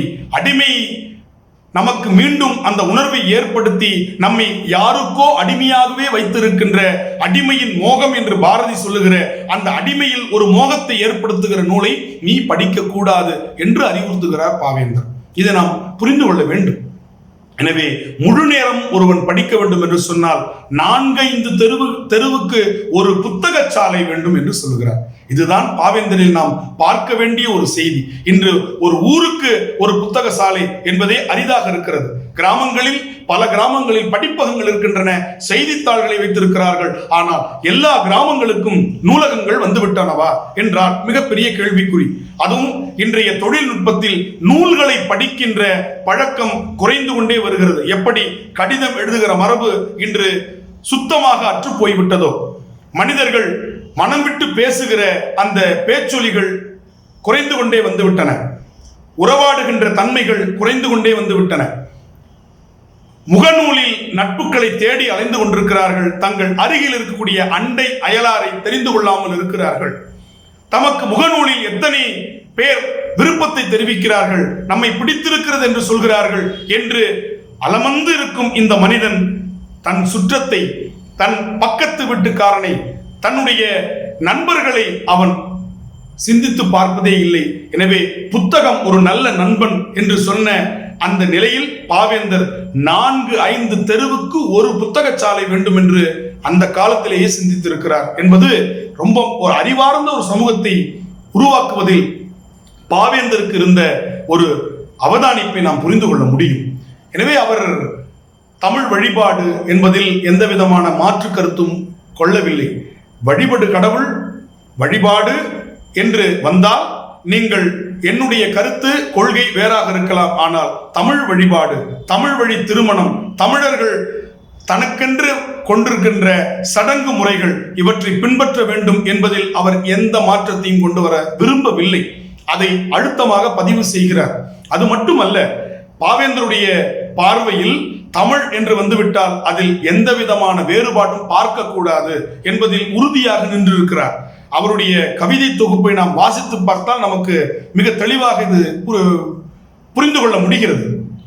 பன்மணி திரள் என்று வெளிவந்திருக்கக்கூடிய கவிதை தொகுப்புகளை எடுத்துக்கொண்டாலும் தனித்தனியாக அவர் பாடியிருக்கிற பாண்டியன் பரிசு, சஞ்சீவி பர்வதத்தின் சாரல், பிசிராந்தையார் என்கின்ற நாடக நூல், அது மட்டுமல்லாமல் அழகின் சிரிப்பு, தமிழ் இயக்கம், வீரத்தாய், தமிழச்சியின் கத்தி, குடும்ப விளக்கு, இருண்ட வீடு என்று அவருடைய அந்த மிகப்பெரிய பொங்கல் பரிசாக கொடுத்த மிகப்பெரிய கவிதை குவியல் என்றே சொல்லலாம். அதை திருக்குறளுக்கு வள்ளுவர் உள்ளம் என்ற அடிப்படையிலான உரை நூலை பாவேந்தர் படைத்து நமக்கு தந்திருக்கிறார். அதுபோல அவர் எழுதிய கட்டுரைகள், அவருடைய கவிதைகள் உதிரியாக வெளியிடப்பட்ட பன்மணி திரள் கவிதை தொகுப்புகள், எப்படி எடுத்துக்கொண்டு பார்த்தாலும் பாரதிதாசனுடைய கொள்கை என்பது நமக்கு உள்ளங்கை நெல்லிக்கனியை போல மிக தெளிவாக விளங்குகிறது. இசை என்று வந்தால் தமிழ் இசை, அதற்காகவே அவர் தமிழிசை பாடல்களை பாடியிருக்கிறார். அதுதான் ரொம்ப நாம் நுணுக்கமாக பார்க்கணும்.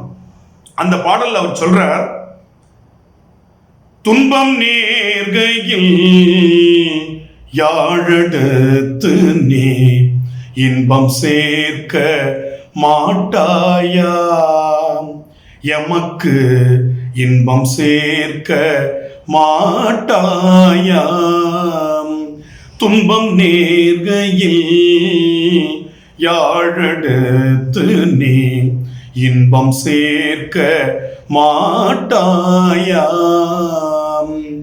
அன்பிலா நெஞ்சில் தமிழில் பாடியே அல்லல் நீக்க மாட்டாயா, கண்ணே அல்லல் நீக்க மாட்டாயா, துன்பம் நேர்கையில் யாழெடுத்து நீ இன்பம் சேர்க்க மாட்டாயா,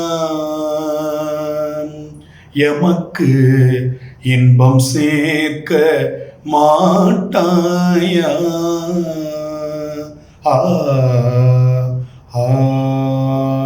பேர்பட்ட ஒரு அழகான தமிழிசை பாடல். துன்பம் நேர்கையில் யாழ் எடுத்து நீ இன்பம் சேர்க்க மாட்டாயா. சரி, என்ன பாட்டு பாடணும்? துன்பமா இருக்கும் பொழுது என்ன பாட்டு கேட்கிறார் அவர்? அன்பிலா நெஞ்சில் தமிழில் பாடி நீ அல்லல் நீக்க மாட்டாயா. தமிழ்ல பாடினோம்னா அன்பில்லா நெஞ்சத்தில் அன்பு ஊறும். என்னை நன்றாக இறைவன் படைத்தனன், தன்னை நன்றாக தமிழ் செய்யுமாறேன்னர். தமிழ்னா அன்பு என்று ஒரு பொருள் உண்டு. எனவே தமிழில் பாடி நீ அல்லல் நீக்க மாட்டாயா, என்னுடைய துன்பத்தை நீ நீக்க மாட்டாய். எனவே தமிழ் பாடல் பாடினால், தமிழ் கவிதைகளை கேட்டால் நம்முடைய அல்லல் நீங்கும் என்பது பாரதிதாசன் தமிழிசையில் நமக்கு நுணுக்கமாக வைக்கின்ற ஒரு செய்தியாக பார்க்கிறோம். சந்தம், பாரதிதாசனுடைய பாடல்கள் சந்த பாடல்களாக அற்புதமாக நமக்கு இடம்பெறுகின்றன. தன தானன தன தானன தன தானன தான தன தானன தன தானன தன தானன தான. இந்த முடுகியல் வண்ணத்தில் நிறைய பாடியிருப்பார் பாரதிதாசன், நிறைய பாடியிருக்கார். பாரதியாரை பாராட்டும் பொழுது கூட சிந்துக்கு தந்தை, காவடி சிந்து மெட்டில் விடுதலை பாடல்களை அதிகமாக பாடி தந்த பாரதியாரை சிந்துக்கு தந்தை, செந்தமிழ் தேனி, நீடுதுயில் நீக்க பாடி வந்த நிலா, பாட்டுக்கு ஒரு புலவன் பாரதி என்று வாயார பாடும் பொழுது சிந்துக்கு தந்தை என்று பாடுவார். பாரதியார் அத்தனை சிந்து பாடல்களை, நாட்டுப்புற வழக்காளர்களில் உள்ள அந்த பாடல்களை அதிகமாக பாடியவர் என்பதை அவர் முன்னிறுத்து பாடுவதை நாம் நுணுக்கமாக பார்க்க முடிகிறது. எனவே அந்த பாவேந்தருடைய பார்வை என்பது தமிழ் இசையாக இருந்தாலும், தமிழ் வழிபாடாக இருந்தாலும், தமிழ் வழி கல்வியாக இருந்தாலும் ஒற்றை நேர்கோட்டில் மிக நேர்த்தியாக பயணிப்பதை நாம் பார்க்க முடிகிறது. காதல் என்று நான் சொன்னேன். குடும்ப விளக்கில் ஒரு காதலை குறிப்பிடுவார் பாரதிதாசன்.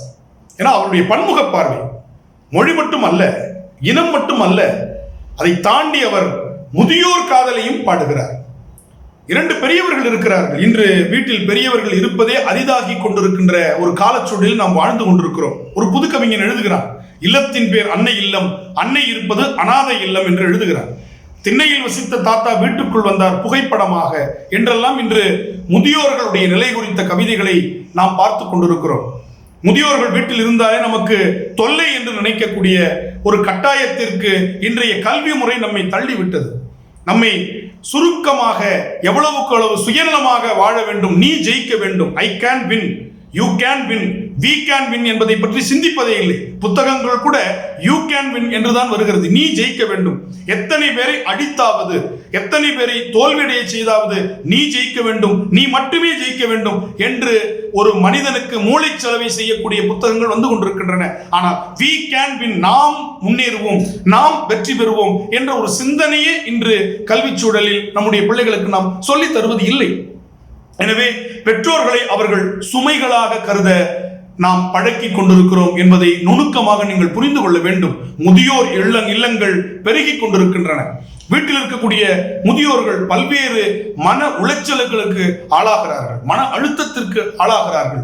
என்ன காரணம்? இன்றைய இயந்திரத்தனமான வாழ்க்கை, பொருளின் மீது பற்று கொண்டு ஓடிக்கொண்டிருக்கிற ஒரு வளர்ச்சி என்று நாம் நினைத்து கொண்டு சென்று கொண்டிருக்கிற ஒரு வாழ்க்கையை நாம் வாழ்ந்து கொண்டிருக்கிறோம். ஆனால் பாரதிதாசன் காணுகின்ற முதியோர்கள் எப்படி? அந்த கிழவனுக்கு 80 தாண்டிய வயது, கிழவிக்கு 70 தாண்டிய வயது. இந்த நிலையிலும் அவர்கள் பேசிக் கொண்டிருக்கிறார்கள். ஒருவர் பேசுவது இன்னொருவருடைய காதில் சரியாக விழாது. அவர்களுக்கு காது மந்தமாகிவிட்டது. அவளுடைய உடம்பு காய்ந்த புல்கட்டை போல சுருக்கம் நிறைந்த ஒரு உடம்பாக மாறிவிட்டது. கண்களில் குழி விழுந்து விட்டது, பற்கள் எல்லாம் கொட்டிவிட்டன. இந்த நிலையில் அந்த பொக்கைவாய் கிழவி அங்கே இருக்கிறாள். இந்த கிழவன் மகிழ்ச்சியோடு இருக்கிறான். அந்த கிழவனிடத்தில் கேட்கிறார்கள், இந்த கிழவி அழகாக இல்லை, அவளுடைய சருமம் இளமையான சருமம் அல்ல, கண்கள் காந்த கண்கள் அல்ல, குடிவிழந்த கண்கள், காதுகள் தோடுடைய செவிகளாக அந்த காதுகள் இருக்கவில்லை, ஆனாலும் நீங்கள் மகிழ்ச்சியாக இருக்கிறீர்களே எப்படி என்று கேட்ட பொழுது அந்த கிழவன் சொன்னான், புதுமலர் அல்ல காய்ந்த புற்கட்டு அவள் உடம்பு. குடும்ப விளக்கில் எழுதுறார் முதியோர் காதல்ல. புதுமலர் அல்ல காய்ந்த புல்கட்டு அவள் உடம்பு, சதிராடும் நடையாள் அல்லல், தள்ளாடி விழும் மூதாட்டி. அவள்கிட்ட தண்ணி கேட்டா டம்ளர்ல எடுத்துட்டு வருவா, ஒரு டம்ளர் தண்ணி எடுத்துட்டு வருவா, ஆட்டி ஆட்டி அரை டம்ளர் கொட்டிடுவா. என்கிட்ட கொடுக்கும்போது நான் ஆட்டி 1/4 டம்ளர் கொட்டிடுவேன். 1/4 டம்ளர் தண்ணி தான் குடிப்பார் இந்த கிழவனார். ஆனாலும் அந்த கிழவிட்டு தான் அந்த தண்ணியை கேட்டு குடிக்கணும்னு அவருக்கு அந்த எண்ணம். அதை சொல்லுகிறாள், சதிராடும் நடையாள் அல்லல், தள்ளாடி விழும் மூதாட்டி. எல்லாத்தையும் சொல்லிட்டு வர்றார். மதியல்ல முகம், அவற்கு அந்த முகம் எப்படி இருக்கு? வறள் நிலம். முகம் வதனமே சந்திர பிம்பமே என்று பாடிய முகம் இன்று இல்லை. வறள் நிலத்தை போல இருக்கிறது. வறண்டு போன நிலம், சதுப்பு நிலத்தை போல, காவிரி இல்லாமல் வறண்டு பிளவடைந்த நிலத்தை போல இருக்கிறது அவருடைய முகம். இவ்வளவு இருக்கு. அடுத்து சொன்னார், குழிகள் கண்கள். கண்கள் அது இருக்கு, ஆனா அதுக்கு பேர் குழிகள். இவ்வளவும் சொல்லிட்டு எது எனக்கு இன்பம், இவ்வளவும் குறைய சொல்லிட்டார். இவ்வளவு குறைதான். எது எனக்கு இன்பம் நல்கும், இருக்கின்றாள் என்பது ஒன்று. அடிச்சா பாருங்க, ஒரு அற்புதமான ஒரு வார்த்தை. எனக்கு எது இன்பம்? அவளுடைய உடல் அழகு எனக்கு இப்பொழுது தேவையில்லை. அவளுடைய உள்ளம் என்னை நேசிக்கிற உள்ளம், என்னை மட்டுமே நேசிக்கிற உள்ளம். இப்படிப்பட்ட உள்ளத்தை கொண்டிருக்கிற ஒருத்தி எனக்காக இன்னும் உயிரோடு இருக்கிறாள், இது போது எனக்கு என்று அந்த முதியோர் காதலை பலப்படுத்திய பாவேந்தனுடைய வரிகளை பார்க்கும் பொழுது உள்ளம் புல்லரிக்கிறது, உடம்பு மயிர்கூச்சி எறிகிறது. எப்படி அந்த முதியோர் காதலை அவர் நுணுக்கமாக நாகரிகமாக காட்டுவதை நாம் சிந்தித்து பார்க்க வேண்டியிருக்கிறது. பாருங்கள், பாவேந்தரை எப்படியெல்லாம் நாம் அனுபவிக்கலாம். மொழி விடுதலை என்று உணர்ச்சிகரமாக, அந்த உணர்ச்சியின் உச்சகட்டமாக ஆவேசத்தில் அனுபவிக்கிற நாம் அகமாக, உள் உணர்வாக, காதலாக ரசிக்கும் பொழுது கூட அதிலும் அவன் தன்னுடைய ஆளுமையை மிக நேர்த்தியாக காட்டுகிறார் முதியோர் காதல். எனவே முதியோர் பாதுகாக்கப்பட வேண்டும். அவர்களிடத்தில் இருக்கக்கூடிய அந்த காதல் வாழ்க்கையில் எந்த விதமான இடையூறுகளும் இளைஞர்களால் ஏற்பட்டு விடக்கூடாது. அவர்கள் மகிழ்ச்சியாக இல்லத்தில் வாழ வேண்டும் என்கின்ற ஒரு அவதானிப்பை பாவேந்தர் போகிற போக்கில் அழுத்தமாக பதிவு செய்கிறார். எதையும் விட்டதில்லைங்க அவரு. இன்னைக்கு நம்ம பேசிட்டு இருக்கிறோம், எங்க பார்த்தாலும் நம்ம இன்னைக்கு பயணம் சென்று கொண்டே இருக்கிறோம். செலவு என்றதை தமிழில் சொல்வார்கள். சென்றாலும் செலவு, செய்தாலும் செலவு. அதனால அதுக்கு பேர் செலவுன்னு வச்சுட்டாங்க போல இருக்கு. அப்ப அந்த செலவு என்று சொல்லுகின்ற பயணத்திற்கு நமக்கு என்ன தேவை? நம்ம அங்க போய் உட்காந்துக்கிட்டு ஐயோ அதை எடுத்துட்டு வரலையே, இதை மறந்துட்டோமே, இதை கொண்டு வந்திருக்கலாமே, இது இங்க கிடைக்கும் நினைச்சா கிடைக்காம போயிடுச்சு அப்படின்னு நினைக்கிறவங்களுக்கு இந்த 21ஆம் நூற்றாண்டிலும் இந்த ஒரு பாடலை எழுதி வைத்துக் கொண்டு செக்லிஸ்ட் ஆங்கிலத்தில் சொல்லுவாங்க, அது போல சரி பார்த்தோம்னா நம்ம ஒரு பயணம் செல்வதற்கு முன்னால் திட்டமிடும் பொழுது இந்த பொருள்கள் எல்லாம் இருக்கிறதா என்று நாம் பார்த்து விட்டு சென்றால் எந்த தொந்தரவும் நமக்கு பயணங்களில் ஏற்படாது என்பதை பதிவு செய்கிறார். அதற்கு ஒரு பாடல் எழுதியிருக்கிறார். எவ்வளவு மனிதனுடைய வாழ்வியல்ல என்னென்னத்தெல்லாம் அவர் நுணுக்கமா சிந்திச்சிருக்கிறாருன்னு பாருங்க. இந்த பயணத்துக்கு என்ன தேவைன்னு ஒரு பாடல் எழுதுறார். சீப்பு, கண்ணாடி, ஆடை, சிறு கத்தி, கூந்தல் எண்ணெய், சோப்பு, பாட்டரி விளக்கு, தூக்கு, கூஜா, தாள், பென்சில், தீப்பெட்டி, கவிகை, சால்வை, செருப்பு, கோவணம், படுக்கை, காப்பிடப்பட்ட பெட்டி, ரூபாய், கைக்கொள்க யாத்திரைக்கு. போதும் இல்ல? இன்னைக்கு இது போதும் இல்ல? இந்த பாடல் இன்னைக்கு பொருந்தது இல்ல? 19ஆம் நூற்றாண்டில் பாடிய, 19ஆம் நூற்றாண்டின் தேவைக்காக பாடிய ஒரு பாடல் காலம் கடந்து இன்றும் இந்த பொருள்கள் அத்தனையும் ஒரு பயணம் செய்வோருக்கு அத்தியாவசிய தேவையாக இருக்கிறது. சீப்பு ஒரு அழகா நம்ம கிளம்பும் பொழுது, வெளியில் புறப்படும் பொழுது நம்மை அழகாக சிங்காரித்துக் கொள்கின்ற அந்த சீப்புல இருந்து எடுக்கிறார். அதற்கு தேவை என்ன? கண்ணாடி. ஒவ்வொன்றுடைய தொடர்பு. அடுத்தது ஆடை. பாருங்க, சீப்பு, கண்ணாடி, ஆடை, சிறு கத்தி. நம்ம போற இடத்துல ஏதாவது ஒரு படத்தை வாங்கி நறுக்கி உண்பதற்கு ஒரு நல்ல அழகான ஒரு கத்தி இருந்தால் அந்த எடுத்துட்டு போறவங்களுக்கு தான் அதனுடைய பயன்பாடு தெரியும். சிறு கத்தி. கூந்தல் எண்ணெய். நம்ம போற இடத்துல எண்ணெய் இல்லாமல் தடுமாறக்கூடாது, அதனால கூந்தல் எண்ணெய் எடுத்துட்டு போங்க. அடுத்தது சோப்பு, பேட்டரி விளக்கு. இன்று டார்ச் லைட் என்று சொல்றோமே, அதை எவ்வளவு அழகாக பதிவு செய்யறாரு பாருங்க. பாட்டரி விளக்கு, தூக்கு, கூஜா. நம்ம இன்னைக்கு எல்லாத்தையுமே கேரி பேக் என்று சொல்லக்கூடிய நெகிழி பைகளில் வாங்கி பழகிட்டோம். யூஸ் அண்ட் த்ரோ என்று சொல்லக்கூடிய ஒரு முறை பயன்படுத்தக்கூடிய பொருள்களை வாங்கி பழக தொடங்கிட்டோம். ஆனால் இன்று அதனுடைய விழிப்புணர்வு மாசு கட்டுப்படுத்த வேண்டும் என்ற நிலையில் நாம் இன்று தேநீர் கடைக்கு செல்வதாக இருந்தாலும் அல்லது உணவகங்களுக்கு நாம் பார்சல் வாங்க செல்வதாக இருந்தாலும் கையில் பையோடும் தூக்கு கூஜாவோடு செல்ல வேண்டும் என்ற நிலையை 21ஆம் நூற்றாண்டினுடைய பிற்பகுதியில் காலம் கடந்த பின் நாம் எடுத்திருக்கிறோம். ஆனால் 19ஆம் நூற்றாண்டில் பாவேந்தர் சிந்தித்திருக்கிறார். ஒரு பயணத்திற்கு செல்பவன் தூக்கு கூஜா கையில் எடுத்து செல்ல வேண்டும். ஒன்று வெந்நீர் எடுத்து செல்வதற்கு, மற்றொன்று தேநீர் போன்ற திரவ ஆகாரத்தை எடுத்துக் கொள்வதற்கு. 2 சொல்ற தூக்கு கூஜா. அடுத்தது தாள், பென்சில். நமக்கு என்ன வேணும், அங்க போய் ஏதாவது ஒரு குறிப்பு எடுக்கணும், அதற்கு தாளும் பென்சிலும் கையில வச்சுக்கோங்க. அங்க போய் தேடாதீங்க, எனக்கு கொஞ்சம் பேப்பர் இருந்தா கொடுங்களேன், பேனா இருந்தா கொடுங்களேன் வங்கியில போய் கேட்போம். நம்ம படித்த சமூகம், ஆனால் ஒரு பேனா எடுத்து சென்று நாம் வங்கிக்கு போக வேண்டும் என்ற எண்ணம் நமக்கு ஏற்படுவது இல்லை. பல இடங்களில் நாம் இதை இரவலாக பெற்றுக் கொள்கிறோம். ஒரு முன்பதிவு செய்கின்ற இடத்தில், பேருந்துகளில் பயணம் செல்லுகிற இடத்தில், சுற்றுலா தலங்களில் இந்த பேனாவை நாம் இரவல் கேட்கிற பழக்கத்தை படித்தவர்கள், செல்வந்தர்கள், பாமரர்கள் என்ற எந்த வித்தியாசமும் இல்லாமல் அனைவருக்குமே இந்த பழக்கம் இருப்பதை பார்க்கிறோம். ஆனால் பாவேந்தர் இதை நுணுக்கமாக பதிவு செய்கிறார். தாள், பென்சில், தீப்பெட்டி. நாம் அங்கே செல்லும் பொழுது அங்கே மின்சாரம் தடைபட்டு போகலாம். எனவே மெழுகுவத்தியை நாம் ஏற்றுவதற்கு ஒரு தீப்பெட்டி இருந்தால் நலமாக இருக்கும். அடுத்து சொல்றார் கவிகை, சால்வை. போற்றிக் கொள்வதற்கு நல்ல அருமையான சால்வை இருக்க வேண்டும். அடுத்து செருப்பு, மிக முக்கியமான ஒரு அரணம். அந்த நம்முடைய பாதங்களை பாதுகாக்கக்கூடிய செருப்பு, கோவணம், உள்ளாடைகள் என்று அதை நாம் புரிந்து கொள்ள வேண்டும். படுக்கை விரிப்புகள். சில இடங்களில் நமக்கு படுக்கை விரிப்புகள் கிடைக்காமல் போகலாம். எனவே படுக்கை விரிப்புகள், காப்பிடப்பட்ட பெட்டி, பூட்டோட பெட்டி எடுத்துட்டு போ. இதெல்லாம் ஒரு மனிதன் எவ்வளவு பயணம் செய்து கொண்டே இருந்தவனுக்கு தான் இந்த கஷ்டம் தெரிஞ்சிருக்கும். எதெல்லாம் விடுபட்டு போச்சோ அதனால் ஏற்பட்ட கஷ்டத்தை அனுபவித்தவன் மட்டும்தான் இப்படி சொல்ல முடியும். பாவேந்தர் எங்கேயோ போய் பூட்டு இல்லாத பெட்டியை எடுத்துட்டு போய் ஒரு சிரமம் வந்திருக்கு அவருக்கு. எனவேதான் அதை காப்பிடப்பட்ட பெட்டி, பூட்டோட பெட்டி எடுத்துட்டு போ. ரூபாய் முக்கியமானது இல்லையா? காசுதான் பயணம் செய்பவனுக்கு கடவுள். எனவே அந்த பணத்தை கையில் பத்திரமாக எடுத்துக்கொண்டு போ, கைக்கொள்க யாத்திரைக்கு. இப்படி கூட ஒரு கவிஞனால் பாட முடியுமா?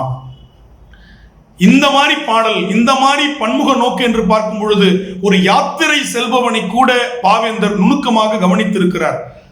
சமுதாயத்தின் மீது ஒரு கவிஞனுக்கு எப்படிப்பட்ட பார்வை இருக்க வேண்டும்? மேற்தட்டு சமூகத்தை பார்க்கின்ற கவிஞர்களை பார்க்கிறோம், அடித்தட்டு சமூகத்தை மட்டுமே பாடக்கூடிய கவிஞர்களை பார்க்கிறோம்.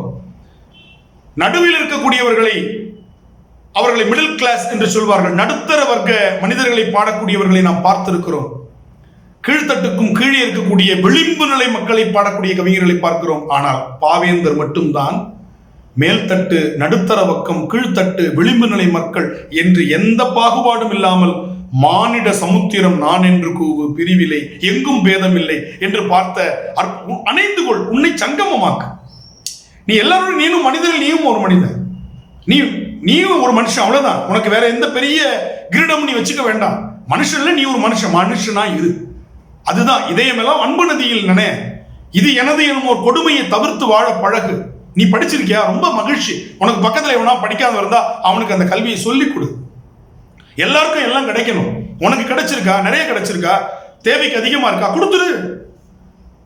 இவ்வளவு பெரிய ஒரு சிந்தனை பாருங்க. உங்ககிட்ட இருக்குல்ல, கொடுத்துரு. பொது உடைமை சமுதாயம் தான் சொல்லுது, உன் தேவைக்கு அதிகமாக நீ எடுத்துக்கொள்ளுகிற ஆகாரம், தேவைக்கு அதிகமாக நீ எடுத்துக்கொள்ளுகிற செல்வம் அத்தனையும் இன்னொருவருடையது என்ற கவனம் ஒவ்வொருவனுக்கும் வர வந்து விட்டால் இந்த சமுதாயத்தில் ஏற்றத்தாழ்வுகள் இருக்காது, ஓடப்பர் உயரப்பர் என்ற நிலைகள் இருக்காது. எல்லாம் ஒப்பப்பர் ஆகிடுவார். எல்லாருக்கும் இப்படிப்பட்ட ஒரு சமுதாயம், நலமெல்லாம் நிறைந்த ஒரு சமுதாயமாக புரட்சி கவி இப்படிப்பட்ட ஒரு சமுதாயத்தை படைக்க விரும்புகிறார். பகுத்தறிவு சமுதாயமாக, பகுத்தறிவு மன்றத்தில் உலகப்பன் அப்படின்ற அந்த உலகப்பன் பாட்டில் சொல்லுவார், உலகம் என்ற பழைய முதலாளியை நிற்க வைத்து என்று அந்த உலகப்பன் பாட்டை தொடங்குவார். எந்த மன்றத்தில் அவருடைய நீதிமன்றம் எப்படிப்பட்ட நீதிமன்றம்? நீதிபதிகளாக வழக்கறிஞர்களாக நிறைந்த மன்றம் அல்ல, பகுத்தறிவு மன்றம் என்று சொல்கிறார். எவற்றையும் நன்மை தீமை என்று பகுத்து பார்க்கக்கூடிய அறிவார்ந்த ஒரு சமூகத்தின் முன்னால் பழைய முழைய முதலாளியை நிற்க வைத்து வகுத்திருந்த செல்வங்கள் எப்படிப்பட்ட செல்வங்கள், அது யாருக்கானது, நிலம் எப்படிப்பட்ட தன்மை உடையது, அது அனைவருக்கும் பொதுவானது, ஐம்பூதங்களையும் யாரும் உரிமை கொண்டாட முடியாது, ஆறு எங்களுக்குத்தான் சொந்தம், காற்று எங்களுக்குத்தான் சொந்தம், ஆகாயம் எங்களுக்குத்தான் சொந்தம், நிலம் எங்களுக்குத்தான் சொந்தம் என்று நாம் உரிமை கொண்டாட முடியாது என்பதில் தெளிவாக ஒரு கவிஞர் இருக்கிறார். இயற்கையை பாடும் பொழுது கூட இந்த இயற்கை எல்லாருக்கும் பொதுவானது, யாரும் தனிப்பட்ட முறையில் இந்த இயற்கையை அதீதமாக நுகர்வதற்கு தடை செய்யப்பட வேண்டும் என்பதில் பாவேந்தர் கவனமாக இருந்திருக்கிறார். இந்த இயற்கையை இயற்கையாக அப்படியே பாரடா, உன்னுடன் சேர்ந்த பட்டாளம், எப்படிப்பட்ட பட்டாளம், இந்த இயற்கையை பாரு, தங்கத்தை போத்தது மாதிரி இருக்கிற அற்புதமான இந்த சூரிய வெளிச்சத்தில் தெரிகின்ற இந்த மலைகளை பார், ஆறு செடி கொடிகளை பார். இதை பார்க்கும் பொழுது உன்னுடைய மனம் விரிவடையும். இந்த குருவிகளை பார், தங்க கட்டிகளாக தெரிகின்றன. பச்சை பட்டை போர்த்தியது போல இந்த செடி கொடிகளுடைய அமைப்போடு கூடிய இந்த மலை நமக்கு தெரிகிறது. வைரம் அப்படியே உருக்கி வார்த்தது போல் இந்த அருவிகள் கொட்டி கொண்டிருக்கின்றன. இப்படிப்பட்ட இந்த இயற்கையை நீ சொந்தம் கொண்டாடலாமா அல்லது அழிக்கலாமா, அதீதமாக நுகரலாமா? எனவே பெரு நுகர்வு கலாச்சாரத்திற்கு எதிராக பாவேந்தருடைய இயற்கை பாடல்கள் அமைகின்றன. இயற்கையை இயற்கையாக வாழ விடு, நீ இல்லாவிட்டாலும் இந்த மரம் செடி கொடிகள் வாழும், ஆனால் மரம் செடி கொடிகள் இல்லாவிட்டால் நீ வாழ முடியாது என்று இன்றைய சூழலியல் ஆய்வாளர்கள் ஆர்வலர்கள் சொல்லிக் கொண்டிருக்கிறார்கள். அந்த கருத்தை பாவேந்தர் அன்றே நமக்கு சொல்லி இருக்கிறார். இயற்கையை மிகுதியாக பாடி நமக்கு இயற்கையோடு இயைந்த வாழ்க்கை, சங்க தமிழருடைய வாழ்க்கை அப்படித்தான். ஒரு சாதாரண புன்னை மரத்தை கூட தன்னுடைய தமக்கு என்று சொல்லி சென்ற சமுதாயம் நம்முடைய தமிழ் சமுதாயம். சிறு பூச்சி இனங்கள் கூட காதலில் பிரியாமல் அவை மலரில் தேன் உண்டு மகிழ்ச்சியாக வாழ வேண்டும் என்று தான் செல்லுகிற தேரினுடைய மணியை கட்டிய மன்னர்களும் தலைவர்களும் வாழ்ந்த நாடு இந்த தமிழ் சமுதாய நாடு. மணி நா ஆர்த்த மான்வினை தேரன், எப்படி எதற்காக மணி நா ஆர்த்தான்? செல்லுகின்ற பாதை. தாது உன் பறவை பேது உரல் அஞ்சி, தாது உன் பறவை சின்ன பூச்சி, அது மலர்ல உட்கார்ந்து தேன் குடிச்சிட்டு இருக்கு, மணி சத்தம் கேட்டா அது பயந்து அலமந்து விரண்டு ஓடிவிடும். அதுக்காக பயந்து தாது உன் பறவை பேதுரல் அஞ்சி மணி நா ஆர்த்த மான் வினைத்தேரன் என்று அந்த தலைவனை பாராட்டிய சங்க தமிழகத்தினுடைய அந்த வாழ்க்கை, அந்த செம்மார்ந்த வாழ்க்கையை பாவேந்தர் புதியதோர் உலகமாக காட்டுகிறார். தொழில்நுட்பம் வேண்டும், அதற்காக இயற்கை அழித்து நாம் தொழில்நுட்பத்தை விரிவுபடுத்த வேண்டும் என்பது நோக்கம் அல்ல. எனவே வாழ்கின்ற வாழ்க்கை என்பது யாருக்கும் துன்பத்தை தராத வகையில் மகிழ்ச்சியான வாழ்க்கையாக, எல்லாருக்கும் எல்லாம் என்று இருப்பதான நோக்கி நடக்கின்ற ஒரு வையமாக, இந்த வையத்தை மாற்றுகின்ற வாழ்க்கையாக பாவேந்தர் புதியதொரு உலகத்தை படைக்க விரும்புகிறார். எனவே அறிவை விரிவு செய்வோம், அகண்டமாக்குவோம், விசால பார்வையால் மக்களை விழுங்குவோம், மானிட சமுத்திரம் நாம் என்று கூவி மகிழ்வோம். இந்த அளவில் பன்முக பார்வையில் பாவேந்தனை நிறைவு செய்கிறேன். விளம்பியது கடுகளவு, விட்டது கடலளவு. விரைபெறுகிறேன். நன்றி, வணக்கம். இந்த இணைய வழியிலான பன்னாட்டு கருத்தரங்கில் கலந்து கொண்டு சிறப்பித்த அனைவருக்கும் எம் துறை சார்பில் நெஞ்சார்ந்த நன்றியினை தெரிவித்துக் கொள்ளுகின்றோம். இந்த இணைய வழியிலான கருத்தரங்கம் சிறப்புற நடைபெறுவதற்கு எம் துறையோடு சேர்ந்து செயலாற்றிய தமிழ்த்தடம் வலைக்காட்சிக்கும் எம் துறை சார்பில் நன்றியினை தெரிவித்துக் கொள்கின்றோம். நன்றி, வணக்கம்.